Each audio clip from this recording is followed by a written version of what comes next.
Le 21e Mondial des métiers à Eurexpo du 2 au 5 février, un salon pour découvrir les métiers d'aujourd'hui, de demain, l'emploi et les formations pour mieux choisir, construire et reconstruire son parcours professionnel. Pour tout savoir, rendez-vous sur www.mondial-métier.com.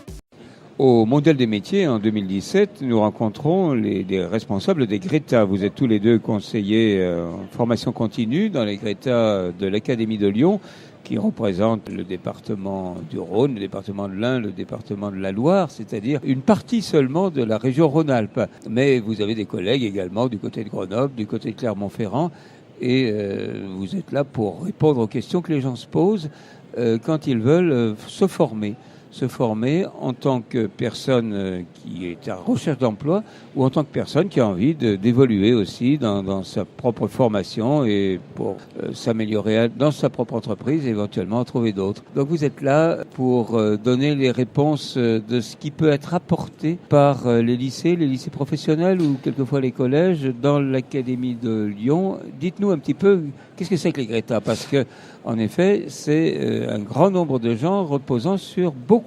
d'établissements d'enseignement secondaire. C'est ça. Donc quelques mots, oui, sur le réseau des GRETA. C'est le réseau de la formation continue de l'éducation nationale. Donc en effet, est installé dans les établissements secondaires de l'éducation nationale, ce qui nous permet déjà d'avoir une caractéristique et une force au sens où nous sommes un réseau national. Nous sommes présents sur tout le territoire national. Donc nous pouvons aller au plus près des publics, notamment des publics qui ont le plus besoin de nos prestations de formation, notamment les publics chômeurs, les personnes éloignées de l'emploi. Alors comment on fait ? On se présente dans le lycée ou bien on prend directement contact avec vous dans vos agences ? Alors, tout est possible. On a des moyens pour aller chercher les personnes par des moyens de communication. Nous avons un site web académique. Nous sommes présents sur les réseaux sociaux. Nous avons des documents d'information, une lettre territoire et compétences qui est adressée régulièrement. Nous sommes présents sur les forums, les salons comme celui-ci, le Mondial des métiers. Oui. Et puis, bien sûr, toute personne peut contacter le GRETA avec un appel téléphonique. Elle sera reçue. Elle aura un rendez-vous qui lui sera proposé. Elle pourra rencontrer un conseiller en formation continue qui sera à l'écoute de ses besoins, qui avec elle précisera son besoin de formation, mais aussi on peut aussi aller directement voir les entreprises. Ça, c'est ce que fait par exemple ma collègue Laurence D'Amico. Laurence, oui, vous allez voir des entreprises dans tous les domaines et vous les mettez en lien avec les lycées dans lesquels il y a des possibilités d'apprendre. Tout à fait. Alors nous faisons connaître des entreprises, nous faisons connaître en fait toutes nos formations dans les différentes filières. Ça peut être bâtiment, ça peut être filière industrielle, ça peut être des filières sanitaires et sociales. On couvre en fait tous les secteurs d'activité. Et puis une fois qu'on constitue un petit peu notre réseau d'entreprises, alors effectivement, les entreprises viennent nous contacter, nous disent que elles ont des besoins de formation, et donc nous nous déplaçons sur place, nous faisons l'analyse de leurs besoins et on construit avec l'entreprise une réponse adaptée au plus près des besoins. Alors à la fois de l'entreprise, mais on a aussi le souci de faire monter en compétences les salariés. Donc on propose en même temps des formations qui ne sont pas seulement l'adaptation au poste de travail, mais qui sont aussi des formations qui vont permettre aux salariés de, s'engager dans leur parcours professionnel et monter en compétences. C'est quand même ce double souci qui nous anime quand on travaille avec les entreprises.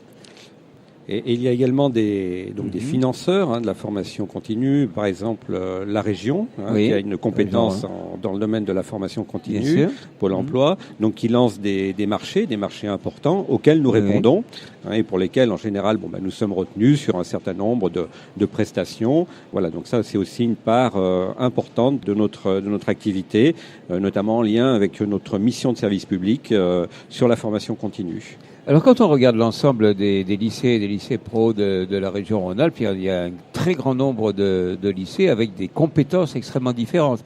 Donc quand on prend contact avec vous et qu'on est dans le bâtiment, par exemple, on va se retrouver en formation peut-être dans un lycée différent de l'académie parce qu'il est plus compétent dans ce domaine-là.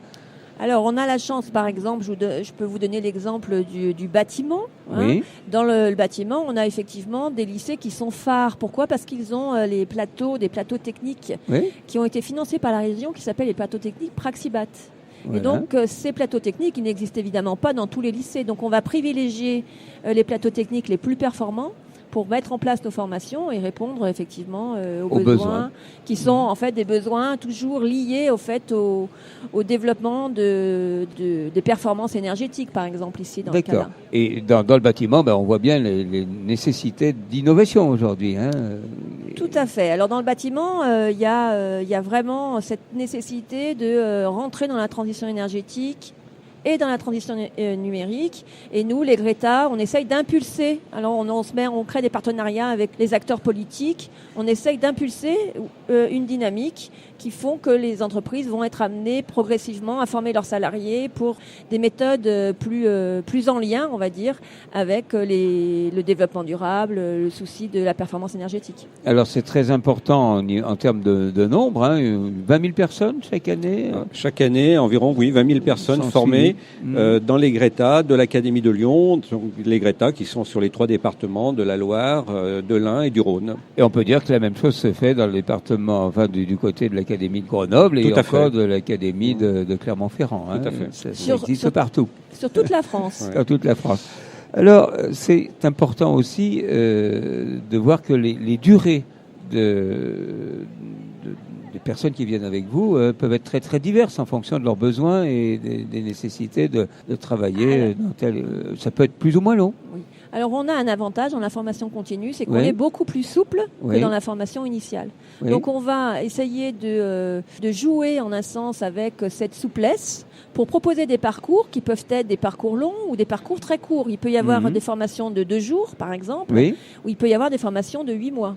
Et on essaye de préparer les diplômes de l'éducation nationale sur des temps plus réduits, en prenant en compte précisément l'expérience des personnes.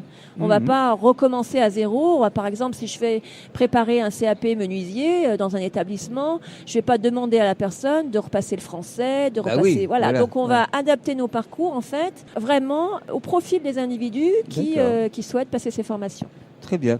Et donc après, il y a une qualification pour les travaux les plus longs, ceux qui durent le plus longtemps, une qualification qui peut servir pour les travailleurs qui viennent avec vous pour de nouvelles compétences, de nouvelles embauches.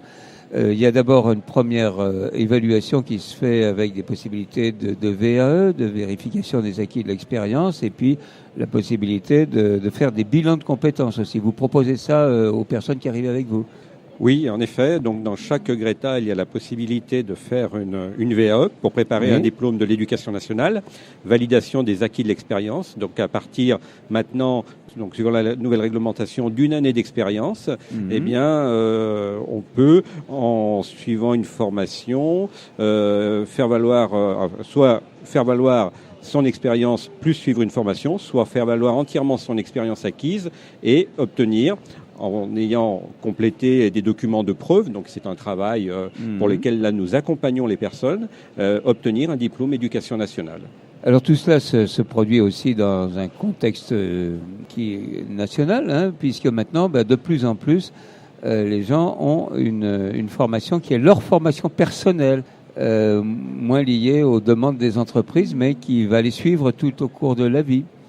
Tout à fait. Alors, par exemple, le parcours VAE peut très bien être pris en charge par, depuis 2015, ce qu'on appelle le CPF. Le CPF. C'est ça, voilà. le congé... Le compte personnel de formation. Donc, ce qui permet à chaque salarié de faire financer sa formation. Sa propre formation. Donc c'est nouveau, ça vient d'arriver et c'est important pour chacun pour vivre sa vie de travail. Alors oui, nous, en tant que conseillers en formation continue, en fait, on essaye de proposer aux personnes ce qui est le plus adapté. Alors évidemment, on va essentiellement s'appuyer sur ce compte personnel de formation, mais on va aussi s'appuyer sur d'autres types de financement qui peuvent être, par exemple, proposés par l'entreprise. Je peux vous donner un exemple. Une personne qui a 10 ans d'expérience dans le métier de maintenance, par exemple, l'entreprise m'appelle pour me dire il faut que cette personne, le travail qu'elle fournit exige plus de compétences, je voudrais la faire monter en compétences. Oui. Bien, je rencontre cette personne et puis je lui dis, écoutez, elle a 10 ans d'expérience, je pense qu'on peut commencer par faire une VAE. À partir de cette VAE, Très bien. évidemment, on pourra compléter avec une formation qui permettra de la faire monter en compétences, mais donc on va mixer le parcours. Ça, c'est une possibilité. Donc là, la VAE sera pris en charge par l'individu et son compte. Et puis, tout ce qui est formation, ça sera pris en compte par l'entreprise. D'accord. Voyez, donc, on peut mixer les parcours. Alors, vous êtes en relation dans les Greta avec les entreprises, vous connaissez leurs nouveaux besoins, vous connaissez les nouveaux logiciels, les nouvelles machines qui sont nécessaires. Et donc, c'est une manière aussi pour vous d'aider les responsables des lycées et des lycées professionnels à être tout à fait à jour dans leur fonctionnement, dans leur matériel. Oui, alors on permet à l'Éducation nationale, formation initiale en un sens, à la fois de former ces équipes au plus près des besoins des entreprises et des métiers, c'est-à-dire qu'en fait, l'enseignant qui va travailler avec nous va devoir suivre des formations qui vont permettre de répondre à tel type de besoin. Je vous donne un exemple. Pour travailler sur le plateau Praxibat dont je vous parlais tout à l'heure, tous les enseignants qui vont travailler sur ce plateau ont eu une formation spécifique. Transition énergétique, ils connaissent très très bien les nouveaux matériaux et donc ils ont été formés pour ça. Et en même temps, ils travaillent dans l'initial et donc vont faire bénéficier les élèves de cet apport, on va dire, théorique qu'ils ont pu... Donc c'est une évolution, entre l'entreprise et puis le lycée qui est tout le temps. Tout à fait. Et de la même manière pour les plateaux techniques qui vont évoluer en fonction des demandes des entreprises. Très bien. Eh bien, merci Laurence D'Amico et merci Éric Montbrun. Vous êtes tous les deux conseillers en formation continue dans les Greta de l'Académie du Rhône. Et ma foi, on va savoir comment vous trouvez. Greta, c'est Greta. C'est ça. Oui. .fr. .fr. Voilà, tout simplement. Sur Google, Greta Académie de Lyon. Nous avons un site web académique qui est très bien. très complet. Merci beaucoup. Merci bien.